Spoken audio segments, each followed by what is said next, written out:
The problem they're trying to solve is the following.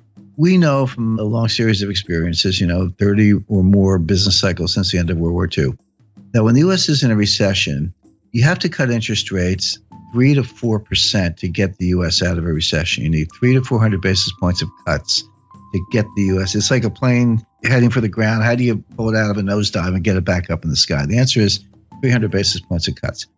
How do you cut interest rates 300 basis points when you're only at 75 basis points? The answer is you can't. And forget about negative rates. The evidence is now pretty good that negative rates do not work. In other words, negative rates are not more of the same. When you go from, let's say, 0.5%, and you go to 1/4, and then you go to 0, and then you keep going to negative 25, you didn't just ease by another 25 basis points. The evidence from Japan and Europe is that you're through the looking glass and you have very strange effects, really unintended consequences. I'll give you a couple examples. So the conventional theory is, well, the more I cut interest rates, the more stimulus I get. That's a joke, but that's what they think. But if I go negative, you're absolutely going to go out and spend the money. Because if you don't spend the money, I'm going to take it away. You sit there long enough, you'll have nothing left in your bank account because I'm going to take, with these negative interest rates, I'm going to take it away. So people will run out and spend. And the other thing is that, it's obviously, from the lending point of view, they'll borrow money, because the bank pays you to be a borrower. But here's what happens in the real world. This is the difference between academics and human beings. When people see negative interest rates, people have goals in mind. They have lifetime goals, right? They want kids' education, parents' health care, their own health care, retirement.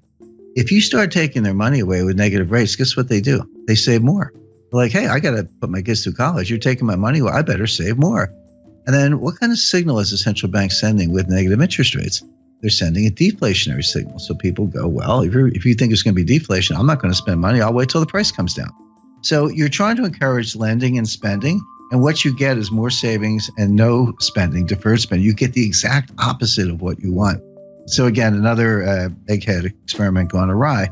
But the point being, so negative rates don't work. So zero bound really is zero. It really is a boundary. And Bernanke has said this in his recent writings, and I think he's right about that. So back to the problem. How do you cut interest rates 300 basis points when you're at 75? Well, the answer is you can't. So you have to raise them to 300 basis points. So the problem the Fed is trying to solve is how do they get rates to 3.25% before the next recession? Now, I'm not saying the Fed sees a recession, and that's easy because the Fed never sees a recession. In 102 years, the Fed has never seen a recession, never forecast a recession, but they know their economic history. We are 8 years into an expansion. It feels punk. I mean, the growth is anemic, but labor force participation is low, productivity is dropping. There are a lot of bad things going on, but in fact, we are in the 8th year, actually coming up on soon be entering the 9th year of an expansion, which began in June 2009. Right. By the way, you have a hard time convincing most Americans that we're not still in a recession. Depressions are different than recessions. The technical definition of a recession is 2 consecutive quarters of declining GDP with rising unemployment, a couple other bells and whistles, little subjective factors, but that's basically it. So people, when you say depression, they're like, depression sounds worse than a recession. And if recession is 2 quarters of declining GDP, then a depression must be like 10 quarters of declining GDP because it's got to be worse. But that's not the definition. The definition of a depression, you can have growth in a depression, but it's below trend growth. In other words, if trend is 3.5, and you're actually banging out 1.5, 2, that gap between, let's say, 1.5 and 3.5% growth, that's depressed growth. It's an output gap. It compounds over time, and you never get it back. We are losing trillions of dollars of wealth. We are impoverishing future generations on a relative basis because of our inability to get back to trend growth. So the reason American people feel this and don't listen to the economists, and they're right, is because we're in a depression. So leaving that aside, the Fed at least understands the business cycle and the fact that the next recession, they say they don't die of old age, but they do die, and we're getting closer to the next one. So they are in a desperate race to get rates up to 3.5% before the next recession hits so they can cut them to get out of the recession. The question is, can you raise rates enough to cure the next recession without causing the recession you're preparing to cure? That's the dilemma. That's the finesse. My answer is no, they're not going to be able to do it, but they think they can. Why are they in this box? Well, because Bernanke should have raised rates in 2010, 2011, in the early stages of the expansion, when the economy would have been much better able to bear it than it is now. Bernanke skipped a whole cycle.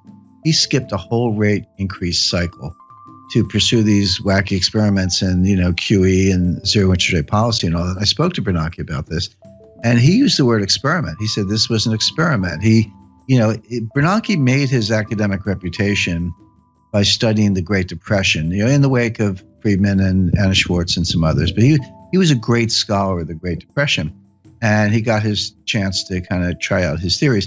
But what he told me was, he said 30 years from now, some new Ben Bernanke, some young scholar will look back and tell us if we did a good job or not. We actually don't know right now. See, the Great Depression was really two technical recessions, 29 to 33, and then 1937, 38. But from 33 to 37, we had an expansion, but the whole thing was a depression because we never got out of it. The stock market recovered the 1929 high in 1954. It was a long time to get back to even. But Bernanke's mantra was, doing something is better than doing nothing. I completely disagree.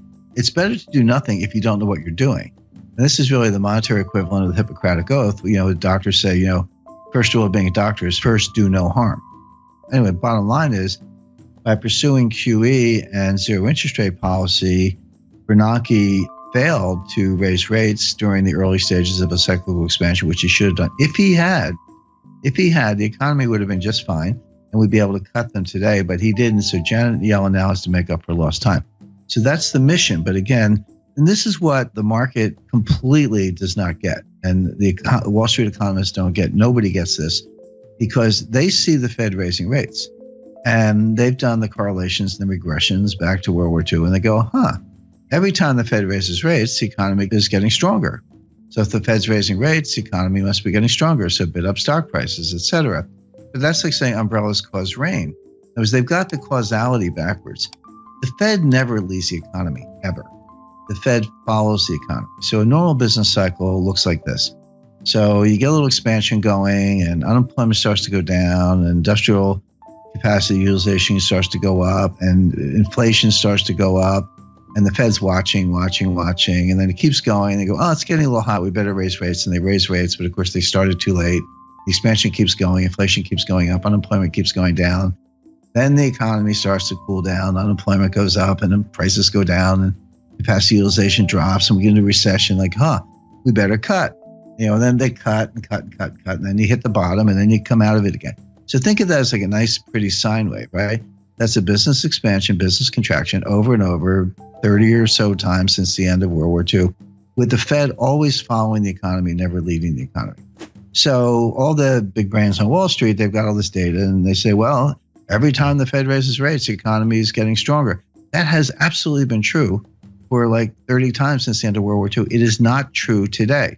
The reason it's not true today is because Bernanke skipped a cycle and they're playing catch up. For the first time since 1937, the Fed is tightening into weakness. That is a key thing to bear in mind. The Fed is tightening into weakness. They are not leading the economy to strength. They are not responding to strength, even though Wall Street thinks they are. And there's a great danger that they're actually going to cause the recession they're preparing to cure, as I mentioned. The Fed will raise rates 25 basis points 4 times a year from now until the middle of 2019, until they get them to 3.25%. So like clockwork, every March, June, September, December, for 2017, 2018, into 2019, look for a Fed rate hike until they get to 3.25%, at which point they'll be able to say, all right, now we're 3.25. If we have a recession tomorrow, we can cut them back down to 0 again and get out of it. That'll be mission accomplished. Now, this is why I was sitting there in December like, yep, they're going to raise them in March. And right now, I'll tell your listeners they're going to raise them in June. There's your Fed response function. There's your baseline scenario. What are the exceptions to a Fed rate hike? And under what conditions will they not raise rates? Because everything I just described to you, they've had in mind since March 2015, when Yellen took patience out of the statement. That was the end of forward guidance. And by the way, if you go back to 2015, I said they're not going to raise rates all year, and they weren't going to do the liftoff that people were looking for in March, June, September, and they didn't lift off in September because the Chinese rate exchange devaluation, the stock market fell out of bed August 2015. Finally, they raised them in December 2015, and Wall Street was ready for March. I said, no. In June, no. September, no. It wasn't until December 2016 that they raised them the second time. So obviously, there are conditions under which they don't raise rates, notwithstanding the baseline scenario. So what are those conditions? There are three.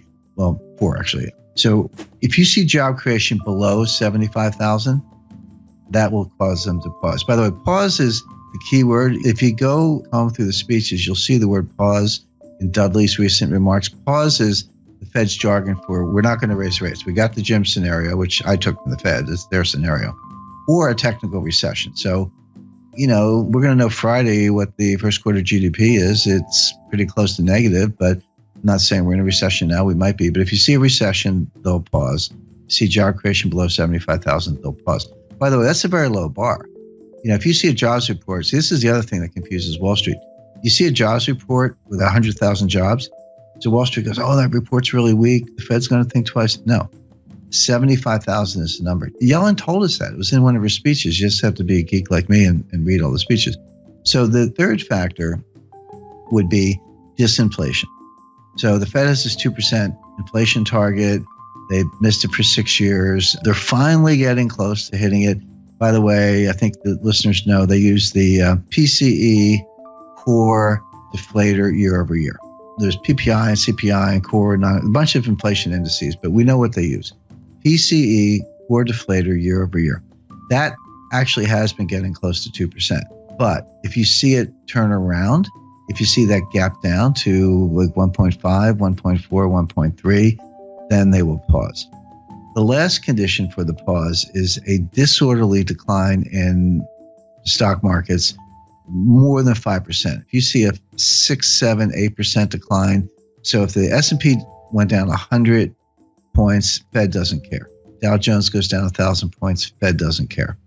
But beyond that, if you see the S&P start to go down 150 or the Dow start to go down 1,500 points in a disorderly way, it looks a little scary. It looks like there's no bottom. It looks like if you see that, they'll pause. So the Fed's going to raise like clockwork 4 times a year for the next 2.5 years, unless you see job creation below 75,000, disinflation, a technical recession. If you don't see one of those things, they're going to raise rates. And so right now, I don't see any of them. I mean, they could all happen, but it looks like, growth is going to be positive. Job creation's been decent, over 100,000. Disinflation is probably coming, but not quite here yet. And they'll want to see a couple months in a row. And the stock market's not crashing. So none of the pause conditions are in place. Therefore, they will raise rates. Simple.